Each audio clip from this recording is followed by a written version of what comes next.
Hello, everybody, and welcome to another edition of the C&C 5. I'm Colin. Today we're going to be talking about everything that's happened on Friday, December 2nd, 2022, as well as some of the events of Thursday, as we had no episode Friday morning. And quite honestly, the biggest thing that happened over that period of time was news from Kanye West, who we don't really think it's worth talking about that much because it's in some ways fringe, but at the same time, Kanye West is gaining more and more influence with these comments, which is problematic in its own way, which is he's basically come out and said that he agrees with Hitler, that Hitler was a good guy, that everybody has something to contribute to society, which is something that's a reasonable claim to make, but then he said, especially Hitler.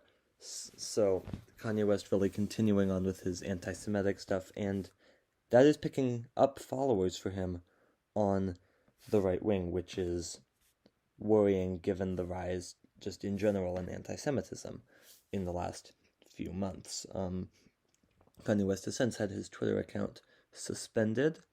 Some other political news, maybe the biggest political news is a big change that the Democrats are making to their presidential primary process for 2024 and likely beyond. Of course, it's not that clear how big of a primary field the Democrats are going to have. It could just be Biden if he chooses to run. But the big change is in the past, Iowa was the first state to go, then New Hampshire, Nevada, and South Carolina, followed by Super Tuesday, where there were like more than a dozen states holding their primaries. But now that's changed to the first state near the beginning of February. That's going to be South Carolina now, followed by Nevada and New Hampshire, followed by Georgia, followed by Michigan. And the Democrats say that this is to give African Americans more of a voice. South Carolina, as well as Georgia and Michigan,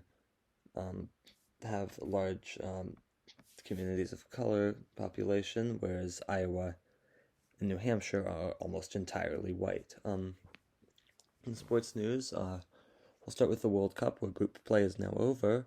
The knockout round is actually kicking off right when this is being released, with the U.S. and the Netherlands playing, followed later today, Saturday, by Argentina and Australia. Now, then tomorrow it's going to be England, Senegal, and France, Poland. Then on Monday, Croatia, Japan, and Brazil, South Korea. And on Tuesday, Spain, Morocco, and Portugal, Switzerland. Those are the World Cup games in the round of 16. The finals currently set for December 18th, so in just over 2 weeks. There's also a big day for college football. Today is when most conference championships are being played, but yesterday night there were several also. The Conference USA has a champion now. It is UTSA, who defeated UNT. Is UTSA's second straight Conference USA championship, but the big one was the Pac-12 championship, where number 4 USC lost to Utah, which likely kicks USC out of the running for the college football playoff. They now have 2 losses, both of them to Utah, actually. So, of course, tomorrow is when the official rankings will get revealed, but it's looking like, well, Utah will go to the Rose Bowl as Pac-12 champions, given that they will not be in the playoff.